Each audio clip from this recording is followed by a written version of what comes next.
Olá, meus queridos amigos e amigas do canal, bem-vindos a mais um vídeo. Você que pela primeira vez está acessando esse espaço, minhas boas-vindas, que você consiga encontrar um conteúdo que te ajude aí nesse processo de discussão tão importante que a gente está passando no país.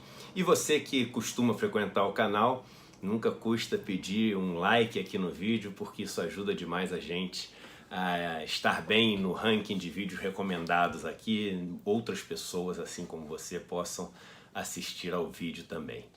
Hoje quase todos os sites, quase todos os jornais, as rádios, as televisões têm noticiado o fato do dólar ter batido novos recordes, né? Todos os economistas estão comentando sobre isso e muitas pessoas estão meio preocupadas, não sabem qual o efeito direto que isso vai ter na vida delas, mais ainda, não sabem qual o efeito que isso vai ter na economia do país. E aí vem o governo, principalmente o ministro da Economia, e diz que a gente deveria se acostumar aí com um dólar mais alto e que isso é bom para o país. Ter um dólar mais alto é bom para o país. O raciocínio utilizado pelo governo e pelas pessoas que defendem as políticas econômicas do governo para dizer que esse dólar alto é bom para a economia é um raciocínio muito simples, que diz o seguinte: com dólar alto, os produtos brasileiros ficam mais baratos no exterior, mais gente vai comprar os produtos brasileiros e isso vai estimular a economia brasileira. Bem, as coisas podem não ser tão simples assim como o governo quer fazer parecer. E esse dólar mais alto pode, na prática, ter efeitos muito ruins no longo prazo para o Brasil. Eu explico. Seria muito bom, muito fácil, se as exportações dependessem única e exclusivamente do nível da taxa de câmbio. Ou seja, um dólar mais alto, a gente está muito mais competitivo em relação aos outros países para exportar as mesmas coisas e isso vai fazer com que nossa economia melhore.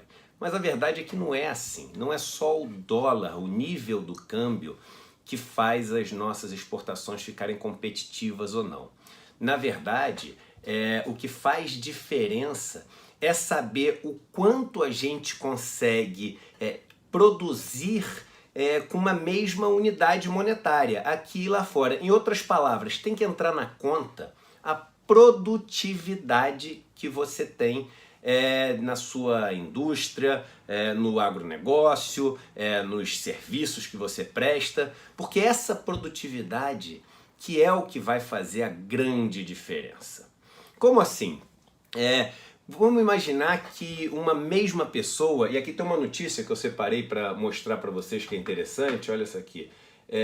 Brasileiro leva 1 hora para produzir o que o americano faz em 15 minutos. Ou seja, enquanto o empregado aqui no Brasil entregou uma unidade de um produto, o americano já entregou 4 unidades desse produto. Só que os americanos não são os campeões mundiais de produtividade, não. Alguns países vão ter entregue 8 unidades desse produto, 10 unidades desse produto. E aí o que acontece? Como ele consegue entregar 4, 10 unidades desse produto, por mais que a gente tenha um câmbio, um dólar que subiu bastante, fazendo com que o câmbio force nosso produto a ser barato lá fora, a gente consegue fazer muito menos produtos com a mesma quantidade de dinheiro. Ou seja, $1 produz um produto no Brasil e $1 produz 4 produtos em outro país, 10 produtos em outro país. E isso é fruto de 2 coisas, de tecnologia e de treinamento. Ou seja, você tem mais tecnologia embarcada no país e com essa tecnologia você consegue ter um ganho de produtividade muito relevante.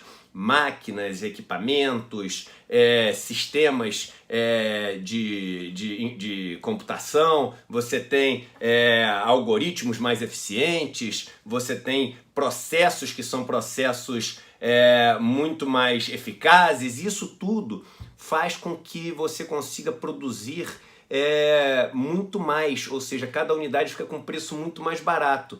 E aí não adianta você deixar o dólar subir muito, que mesmo assim você vai continuar sendo mais caro que os outros países, com vários efeitos colaterais que te prejudicam muito. Mas vamos entender primeiro por que a nossa produtividade ela está tão ruim, né? Ela nunca esteve entre as melhores do mundo, mas nesse momento a produtividade brasileira está muito ruim no ranking de produtividade no mundo. Vamos lembrar que nesse aspecto é importante olhar ranking, porque a gente está numa competição, ou seja, exportação é isso, é um país competindo com o outro, um ganha, outro perde, né? Você compra de um país, não compra de outro. E a gente já está aqui no Brasil há uns 5 anos com a economia muito deprimida, né? Então você tem ali nos anos de 2015, 2016, uma queda do PIB de quase 8% e depois um PIB parado, né? O que os economistas chamam de flat, né? Plano, né? Ou seja, variando ali menos de 1% por ano. Isso fez, junto com algumas medidas do governo, que os investimentos caíssem muito no país. Tanto os investimentos públicos, principalmente como consequência da emenda Constitucional 95, que na prática praticamente proíbe o governo de investir, como o investimento privado, que vendo a economia frágil desse jeito, segura as pontas e também resolve investir só lá para frente quando as coisas melhorarem. Lembrando que além desse investimento que não existe, o investimento em educação, em pesquisa, em desenvolvimento, em treinamento, ele também deixa de existir. O governo corta bolsas de iniciação científica, corta verbas para pesquisa, corta tudo isso, e aí a gente para no tempo tecnologicamente. E quando a gente para no tempo tecnologicamente, isso já faria a gente ficar defasado em relação aos outros países em qualquer época da história. Mas exatamente nesse momento, onde a tecnologia tem avançado num ritmo absolutamente exponencial e rápido, como nunca aconteceu antes na história, ficar parado 5 anos é um desastre. É um desastre. Em termos de produtividade, isso é avassalador para o país. Isso faz com que a gente esteja quase que na idade da pedra comparado com outros países em relação aos nossos métodos e processos produtivos, em relação à tecnologia embarcada na nossa indústria, em relação ao treinamento das pessoas que estão produzindo e gerando riqueza aqui no Brasil. Aí você pega e deixa o dólar subir dessa forma como subiu. Aí olha o que acontece. Tecnologia, essa sim, é dolarizada. Tecnologia dolarizada, ou seja, para você trazer essa tecnologia que os países mais desenvolvidos, que têm mais produtividade, já têm embarcada, você tem que comprar essa tecnologia em dólar. Porque como a gente não investe mais em pesquisa e em desenvolvimento, essa tecnologia ela não é gerada em reais, ela é gerada lá fora e você tem que comprar em dólares. Quando você sobe o dólar pra caramba, fica muito mais difícil você comprar e trazer essa tecnologia de fora aqui para dentro. Mesmo com os incentivos que você tem ao importar coisas que servem no processo de exportação, os incentivos de drawback e outros incentivos, você mesmo assim não consegue comprar mais essa tecnologia e aí você entra num ciclo vicioso de ficar cada vez mais defasado, porque você já está defasado, o dólar sobe, tecnologia dolarizada, você não consegue comprar tecnologia, com isso os outros países avançam mais, a tecnologia fica mais longe, fica mais cara, o dólar fica mais alto, você tem que comprar tecnologia, não consegue, fica mais defasado, e você vai entrando num ciclo, vai ficando pior, pior, pior, pior, pior. A única coisa que você consegue se beneficiar e exportar é o quê? O setor primário. Você consegue, com agricultura e com extrativismo, ficar competitivo e exportar. E mesmo assim, você sente os efeitos, porque na própria agricultura e no extrativismo, você tem essa questão das máquinas, das tecnologias que entram e fazem diferença. E com essa defasagem tecnológica, a gente também vai ficando menos produtivo que os outros países, e mesmo com dólar mais alto, isso faz com que a gente não consiga competir com os países que a gente tem que competir. Mas a gente vai concentrando cada vez mais nossa economia nesse setor primário. A gente vai voltando a ser colônia. Vai voltando a exportar só minério, cana, milho, soja, e com um problema muito sério, né? Quando a gente pega, por exemplo, o agronegócio aí, áreas enormes, gigantes, com uma monocultura que cada vez empregam menos pessoas, porque esse negócio é cada vez mais automatizado. Então, apesar de você ver um PIB crescendo, né, e provavelmente até nesses setores a gente pode ver um crescimento do PIB, talvez até relevante com essa alta tão grande do dólar, Mas isso não impacta a vida das pessoas. Primeiro que o que está sendo produzido lá para fora, para alimentar os porcos da China, para poder fazer óleo de cozinha na Europa, para poder ter insumo para o gado americano, e não está matando a fome de ninguém aqui no Brasil. Então você pega, tem uma plantação de soja gigantesca, um latifúndio de dezenas, às vezes centenas de milhares de hectares, e aí exporta tudo lá para fora. Quando exporta lá para fora, carimba lá no PIB. Parece que o PIB cresceu.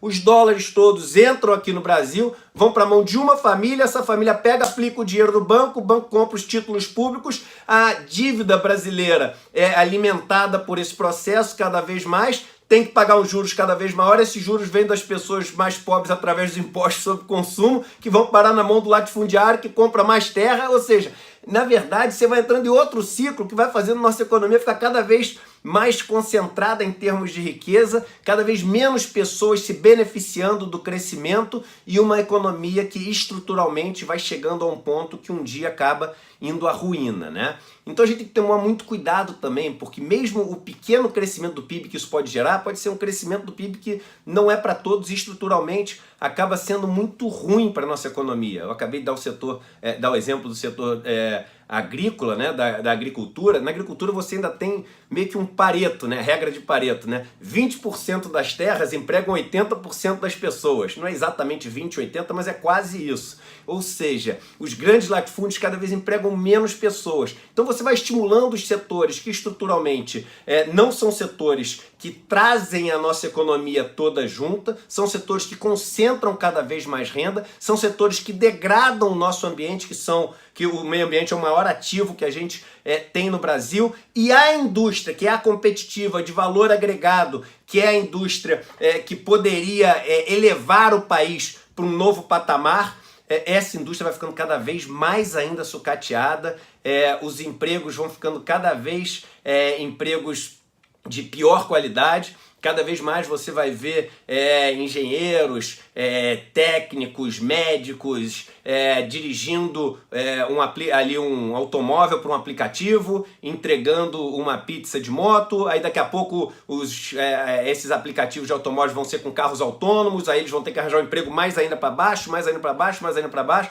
Então esse dólar alto, ele acaba sendo muito ruim, porque a tecnologia, que é o que a gente precisa hoje, ela vai ficando mais cara, a gente vai ficando cada vez mais defasado, e aí mesmo com esse dólar alto, a gente não consegue competir com os outros países. Às vezes é melhor você ter um dólar mais baixo, ter um dólar a 3, mas uma economia super produtiva, pessoas que conseguem produzir muito, máquinas que são avançadas e conseguem produzir muito, e você consegue ser muito mais competitivo com dólar a 3 do que com dólar a 4,5. E consegue estar no jogo de estar comprando tecnologia, investindo em pesquisa, investindo em desenvolvimento e fazendo com que o país cresça de uma forma saudável. Então, é mais importante a gente ter treinamento, ter investimento em educação, ter uma política que permita as coisas serem criadas, geradas, surgirem no Brasil, na nossa moeda, no real. Aí sim a gente fica competitivo, porque se a gente cria no real e vende em dólar com dólar alto, aí sim você virou um país competitivo e que tem receitas relevantes. Então isso que é importante as pessoas terem na cabeça. Dólar mais alto, vai exportar, tá tudo bem, vamos com tudo? Não é bem assim que as coisas funcionam, tá bom?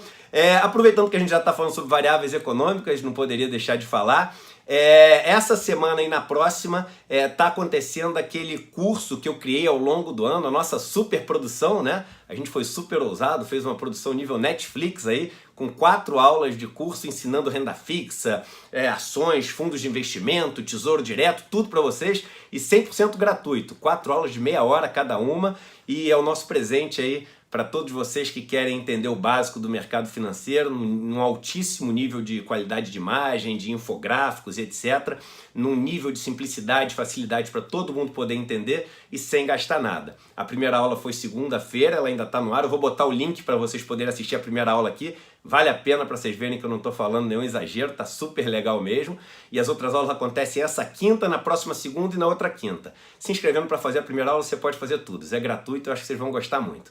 Um abraço para todos vocês e vamos com tudo, sempre acreditando. Nosso país tem jeito, é só a gente fazer as escolhas corretas.